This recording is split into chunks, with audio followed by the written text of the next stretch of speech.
Before you hear my story, let me ask you something. What would you do if the person you loved most in this world humiliated you in front of everyone? What if you sacrificed your own dreams to build theirs, only to be mocked and discarded like you never mattered?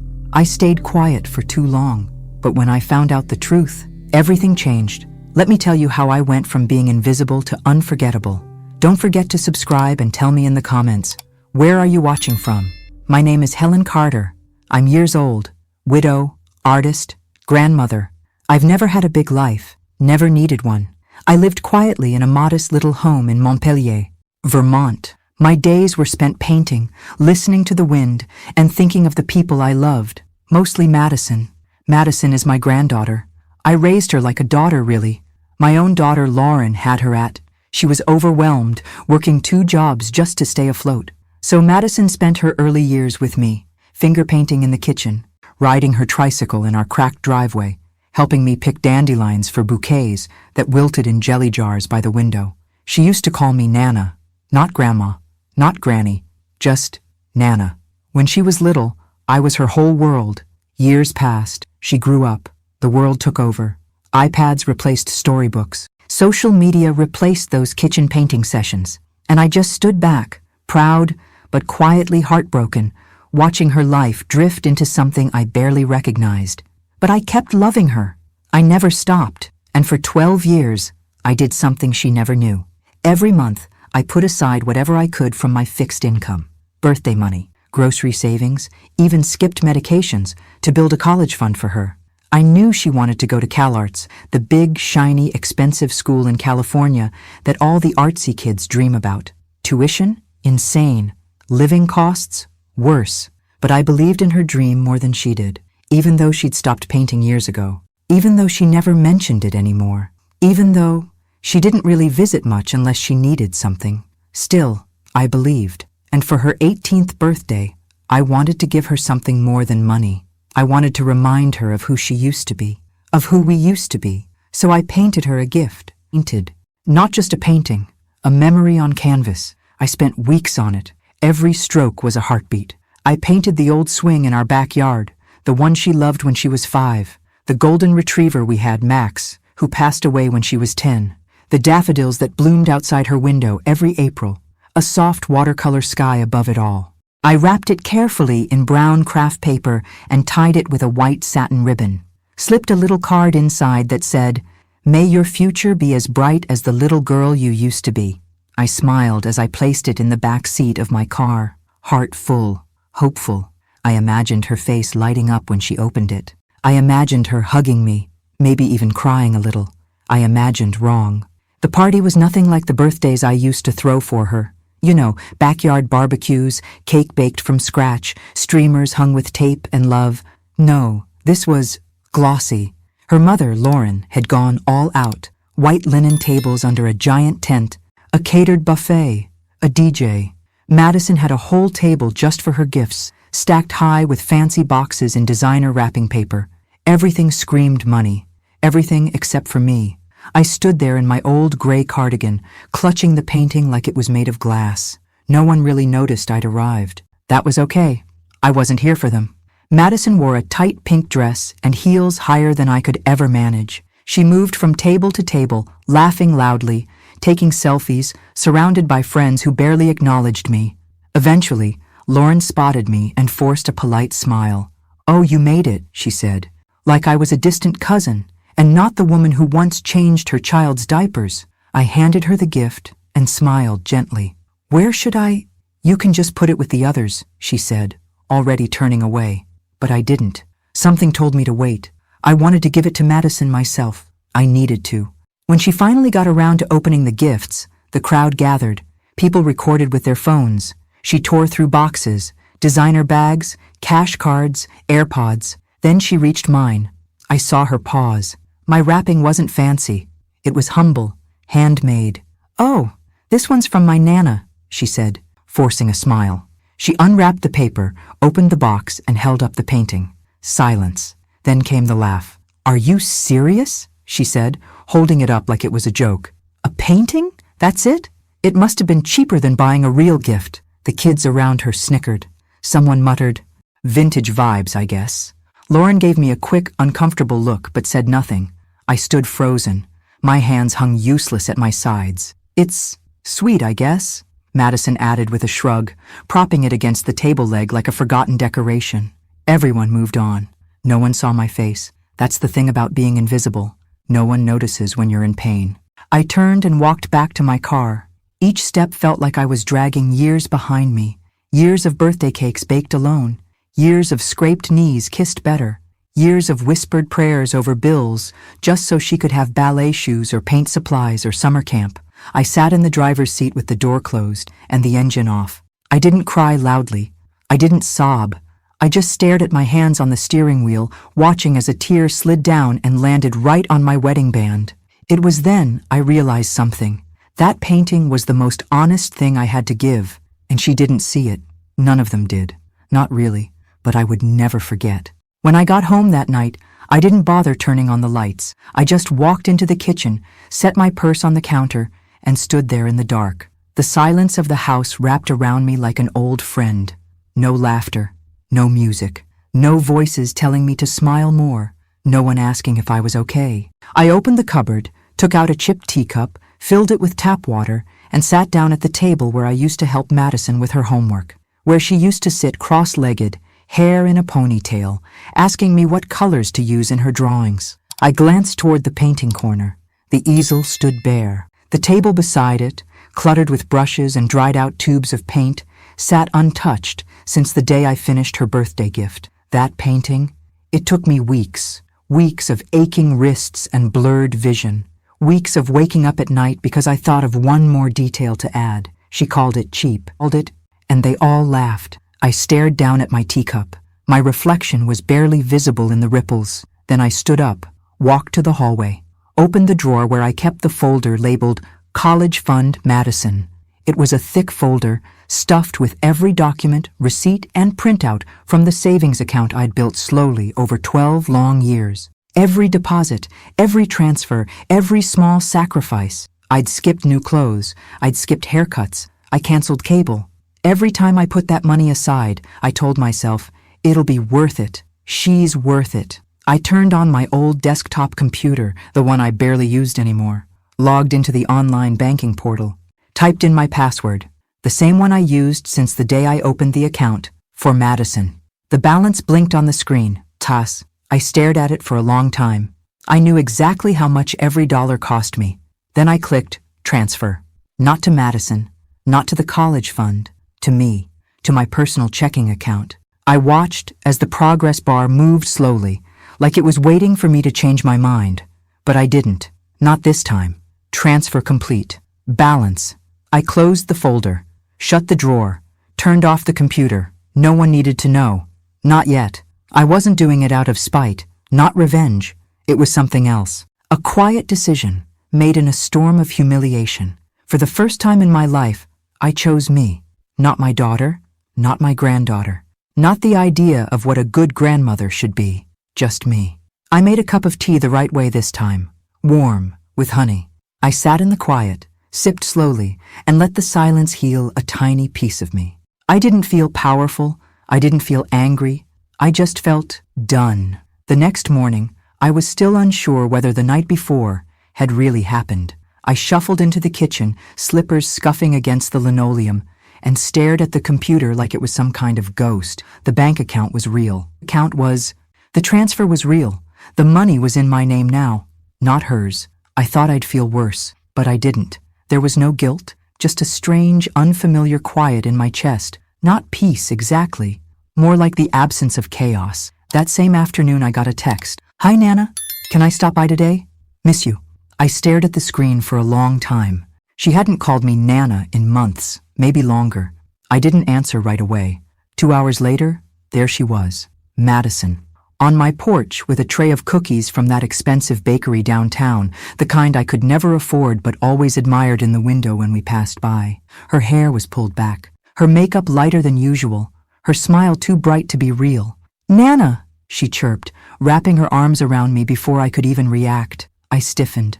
My body remembered the party, her voice echoing in front of her friends, her laughter stabbing like cold glass. But I let her hug me. She smelled like expensive shampoo and sugar. Nothing like childhood anymore.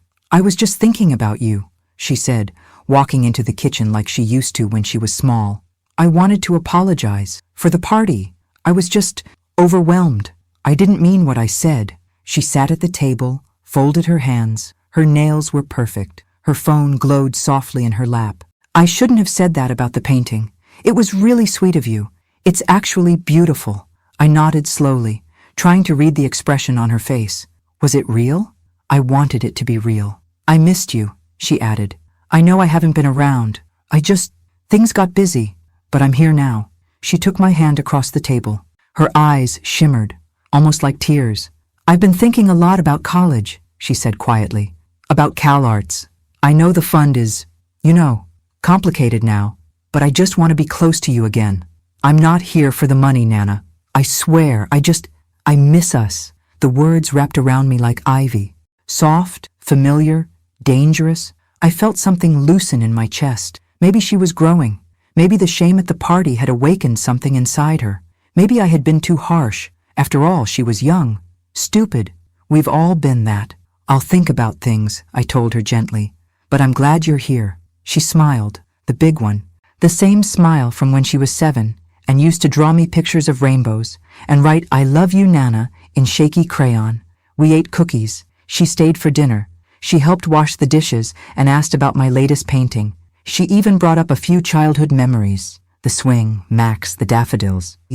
My heart began to believe again, to soften. Later that night, I opened the college fund folder again. I didn't transfer anything, but I thought about it. I thought about it more than I wanted to admit. Maybe I was wrong. Maybe she'd learned something. Or maybe I just wanted her love so badly, I was willing to be wrong. I didn't sleep well. My mind kept replaying her voice. I'm not here for the money, Nana. I swear. And yet, the only thing louder than her words was the echo of that birthday party. That laugh, that cheap shot.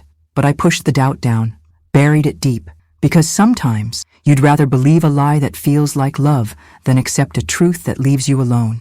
It was a Tuesday afternoon when I found out, the kind of day where nothing feels important enough to pay attention. Cloudy, quiet, ordinary. Madison had come over that morning with her laptop and a smile, said she needed help printing a scholarship form. I'd been the techie of the family since the 90s, even if now I could barely update a phone. She left after lunch, in a rush to meet friends. I stayed in the kitchen, washing the few dishes we used, humming a little tune from an old jazz record we both used to love. I remember thinking, maybe this is healing. Maybe we're really rebuilding something. Then I went into the study. Her laptop was still there, open, humming softly, screen still glowing. I was going to close it, just click it shut and send her a text. But the screen caught my eye. There was a chat window open, a messaging app I didn't recognize. At the top, it read, Madison? Chatting with Emmy.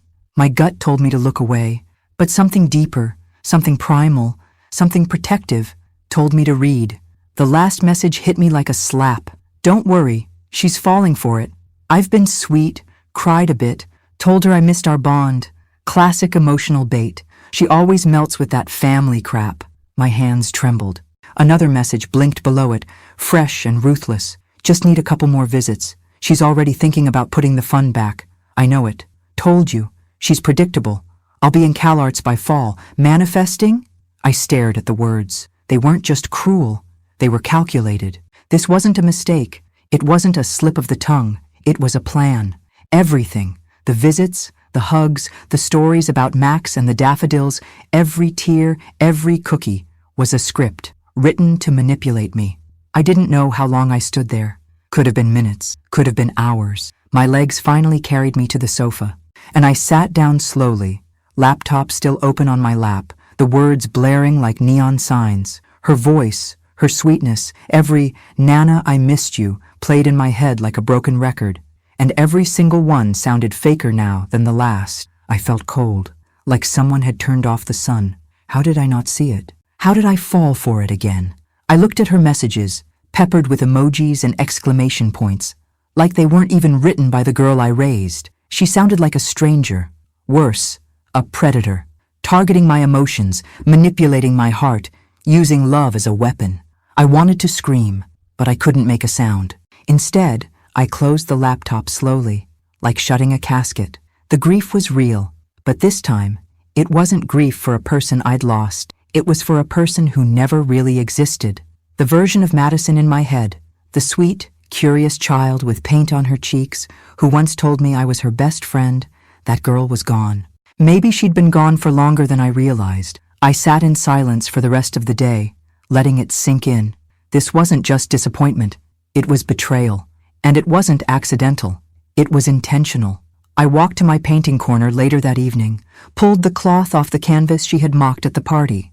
There it was, our story in brushstrokes, the old swing, the dog, the daffodils, and all I could see now was what she had called it, cheap. But for me, it was never about price. It was about memory, about effort, about love. And I finally understood something. She hadn't rejected the painting. She had rejected me. I whispered to the canvas, my voice steady this time. You're not the one who's worthless, and neither am I. That night, I didn't sleep. I didn't even try.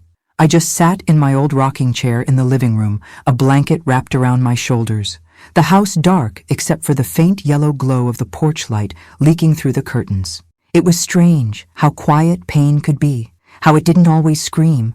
Sometimes it just sat beside you, breathing in sync, waiting for you to acknowledge it. I kept hearing her voice in my head, over and over. She always melts with that family crap. I thought of all the times I had melted. When Lauren slammed doors and called me overbearing, I let it go. When Madison started visiting less, I convinced myself she was just busy. When I was forgotten on holidays, I baked cookies and dropped them off anyway.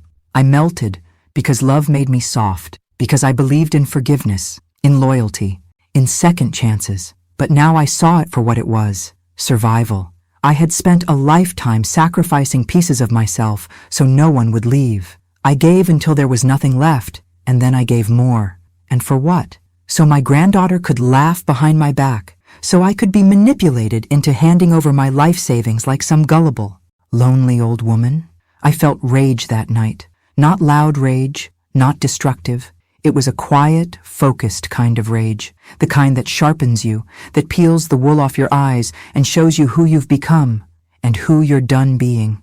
Around a.m., I got up, walked to the painting she called cheap, and stood in front of it for a long time. The memories on that canvas no longer hurt. They weren't bruises anymore. They were proof that I had loved, that I had given my best, that I had been real, even when they weren't. I whispered, "You're not going into a closet. Not anymore." And I meant it. I turned to my bookshelf, pulled out an old camera I hadn't used in years, and took a picture of the painting. Then I sat down at my desk, turned on my computer, and typed. I found an online group for older women artists, a quiet corner of the internet where people posted their work, shared stories, encouraged each other. My fingers trembled slightly, but I uploaded the photo. In the caption box I wrote, "This painting was called Cheap by someone I love, but it was painted with everything I had left. Every brushstroke is a memory, every color, a piece of my heart.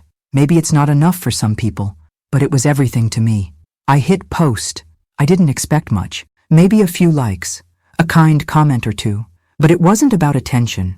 It was about finally using my voice, not just my brushes, to tell the truth. I left the computer on and went back to the living room, made tea, sat in silence. And for the first time in a long, long while, I didn't feel invisible. I felt awake. When I woke up the next morning, the sun was already filtering through the curtains, casting long golden lines across the floor. My tea from the night before sat cold on the end table, untouched. I stretched, my body stiff but strangely energized, like something inside me had shifted. I shuffled over to the computer, not expecting much. Then I saw it. The screen was glowing with notifications, likes, comments, shares. I blinked. The painting I posted, that painting, had caught fire overnight. Not just a spark of sympathy. No, people were seeing it, really seeing it. I clicked into the comments. This made me cry. There's so much emotion here. Whoever called this cheap doesn't know what love is. Do you sell prints? I want this hanging in my home. Please tell me you're exhibiting somewhere. My heart pounded. I felt flushed, dizzy even. I scrolled further. Messages had started pouring in. Direct messages from strangers, women mostly.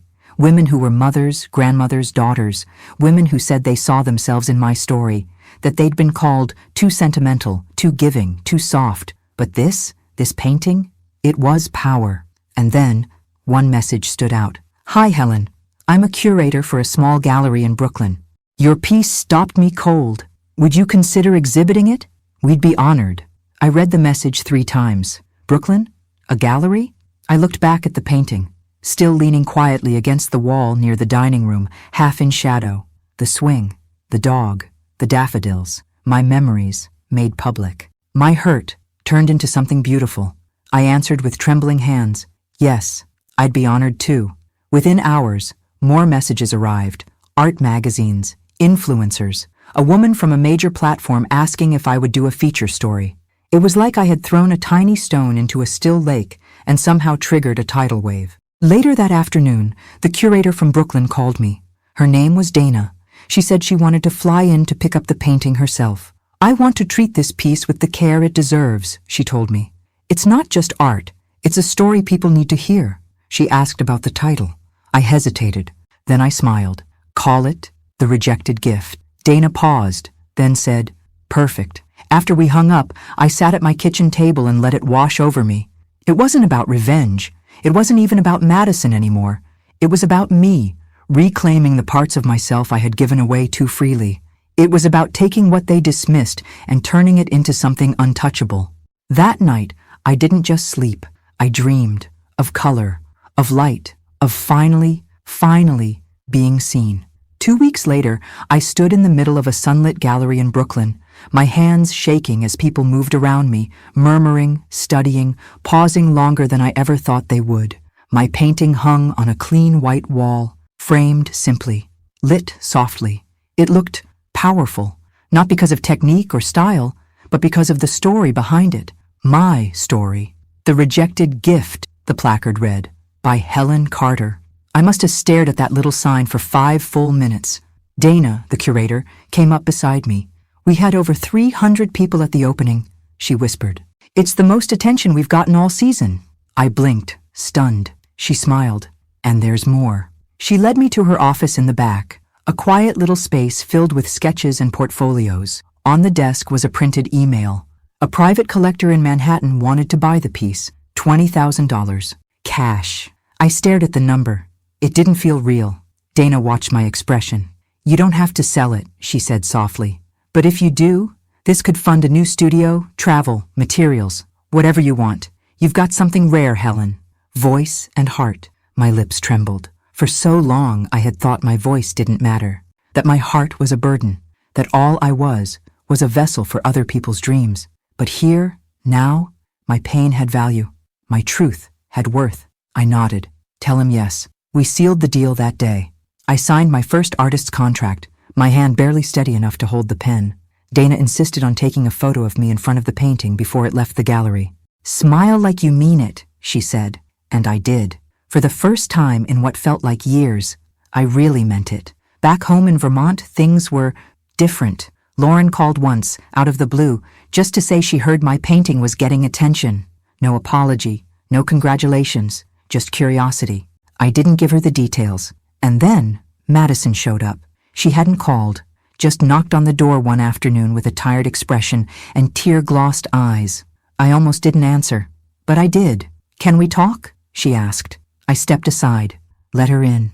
We sat at the same kitchen table where she used to eat cereal in her pajamas, where I'd once helped her build science projects out of cardboard and glue, where she used to tell me I was her favorite person in the whole world. She folded her hands and looked at me with the same face I'd watched grow for 18 years. "I saw the painting," she said. "Online. People are talking about you." "About it." I said nothing. She hesitated. I wanted to say sorry. Again. I raised my eyebrows. "For the birthday party?" "For that. And for everything else." Still, I said nothing. She looked down. Her hands were fidgeting now. She wasn't crying, just waiting. "I messed up, Nana. I was stupid and selfish. I took you for granted. But I want to fix things." I leaned back, arms folded. "What do you mean, fix things?" "I mean," she swallowed, "I still want to go to CalArts. And maybe, if things are different now, maybe you could—" There it was, the truth, bleeding through the apology. still chasing the money, still chasing me. But now, I wasn't chasing back. I stood up. She looked up at me, confused. I didn't shout. I didn't cry. I simply said, "You called my love cheap. You pretended to care because you thought I'd fund your dream again. You treated me like a transaction." She opened her mouth, but I held up my hand. "You lost something that day, Madison. Not just money. You lost the one person who believed in you no matter what." I walked to the door, opened it. "You want something from me again? Earn it." She stood slowly, lips pressed into a thin line, pride wounded. I didn't expect a hug, didn't get one. She left without another word. I watched her walk down the porch, back to her car, back to whatever story she'd built to convince herself she deserved it all. And I went back inside, alone, but finally whole. A week passed after Madison walked out of my house without saying goodbye. I didn't hear from her. Not a text, not a call. And you know what? I didn't expect to. For the first time in years, the silence didn't hurt. It felt clean, like a space being cleared for something better. Then, one morning, while I was sipping coffee on the porch, Lauren showed up. She didn't even knock, just barged in like it was still, and I was watching Madison after daycare. Her heels clicked angrily against the wood floors. Her hair was perfect, her blazer stiff, and her expression sharp. "I just came from Madison's," she said. "No hello." I took another sip, waited. "She's crying. She says you humiliated her, that you made her feel like trash, that you're throwing her away over a painting." I said nothing. "She told me about the money, about the college fund. She said you took it back without warning." Still, I stayed quiet. I let her talk. Lauren threw her hands up. "Do you have any idea what you're doing? You're sacrificing her future. You're punishing her for being young and stupid, for making one bad joke at a party." At that, I stood, slowly. I walked to the counter, picked up the thick folder labeled College Fund Madison, and held it up. "This," I said, voice calm, "is 12 years of my life. Every coupon clipped, every doctor visit skipped, every winter I kept the heat low to save $50. This folder is my sacrifices." And she spat on it. She was upset. "No," I interrupted. "She was cruel. And then she came back and played nice to get it back. She didn't apologize. She performed. And I almost fell for it." Lauren crossed her arms. "So what now? You let her dreams fall apart?" I looked her in the eye. "She's 18. She's not 5. If her dreams are real, she'll fight for them, work for them, not manipulate a woman who loves her." Lauren's face flushed. With guilt? Anger? I couldn't tell. "I raised you better," I said softly. "And I raised her better. But somewhere along the way, you both learned how to take and forgot how to give back." Lauren looked away. I walked to the desk, pulled out a new folder, and set it down. This one was labeled, in fresh black marker, Fundo de Liberdade, Helen Carter. "I'm using the money now, not on anyone else, on me." She stared at it. Her mouth opened slightly, but no sound came out. "I gave you both decades," I said. "Now I'm taking a few years back." Lauren finally whispered, "You really won't pay for CalArts?" "No," I said without hesitation. "I already paid in full, with everything I had, and you threw it away." She left in silence. And I? I poured another cup of coffee. My hands didn't shake this time. They say when one door closes, another opens. But sometimes it's not about doors. Sometimes it's about the walls crumbling down so you can finally see the sky. A few days after Lauren stormed out, I received an email from an editor at the New York Chronicle. She'd read about the gallery exhibition, seen my painting, and wanted to feature me in a piece titled Late Bloomers, Women Who Found Their Voice After. I laughed when I saw the subject line. Late bloomer? Maybe. Or maybe I'd always had something to say. I'd just been talked over too many times to hear myself. The interview was over the phone. The editor was warm, curious, and kind. She asked about the painting, the meaning behind it, my journey as an artist. I told her everything. Not about Madison by name. I wasn't there to expose, just to tell the truth. My painting was dismissed, I said. Not because it lacked value, but because the person it was meant for didn't recognize love when it was right in front of her. She was quiet for a moment before responding. That's going to resonate with a lot of people. The article went live 2 days later. It exploded. Messages poured in from women across the country. grandmothers, mothers, even young women who said they saw their futures in my past and wanted to change direction before it was too late. I was invited to speak at a virtual conference for women over. A publishing company emailed about a possible memoir. My email inbox became a garden of courage and confessions from strangers who felt like sisters. And then came the call. Paris. An art collective that worked with female artists from around the world wanted to feature The Rejected Gift in a traveling exhibit across Europe. They would fly me out, cover everything. Your story is exactly what this world needs right now, the woman on the line said, her French accent soft and reverent. After I hung up, I sat still for a long time. I wasn't just seen, I was heard. And not for being someone's mother or grandmother, for being Helen. That night, I walked into my studio and pulled out a blank canvas. I didn't paint Madison. I didn't paint the swing, or Max, or the daffodils. I painted a woman standing at the edge of a cliff, arms stretched wide, wind in her hair, looking out over a vast horizon with no fear in her eyes. I titled it, Freedom. I hung it in the hallway, right where the college fund folder used to be. Because this life, this peace, this power, was the education I had been denied. But I earned it anyway, brushstroke by brushstroke, breath by breath. The world doesn't always make sense. It doesn't always reward the good people, the kind people, the people who give everything they have to others. I used to believe that. I used to believe in fairness, in the idea that if you did enough for others, something good would come back to you eventually. But that wasn't true. At least, it hadn't been for me. Not until now. Paris was a dream. I walked into that gallery on the Seine like I was a different person, like I had never known rejection, never known silence. The city, the lights, the people, all of it was so much brighter than I had ever imagined. The artists around me were young, beautiful, energetic. They had the kind of futures I used to dream about for myself a lifetime ago. But that wasn't the life I wanted anymore. I didn't need the bright lights to tell me I was worthy. I was worthy in my own right. And when my painting was finally revealed to the audience that evening, I watched them stop, silent, staring. Some teared up, some stood, unmoving, like they were trying to absorb every drop of emotion I had put into that canvas. I wasn't just showing my art to them. I was showing me. I had never known how much it could hurt to finally be seen, to finally be recognized for something I had always given so freely, the love, the sacrifice, the pieces of myself I had buried so others could rise. But when I walked into that gallery, no one expected me to be anything but myself. Later, as I stood by my painting, the same one Madison had mocked, I received more offers, more invitations. A major gallery in London wanted to feature my work.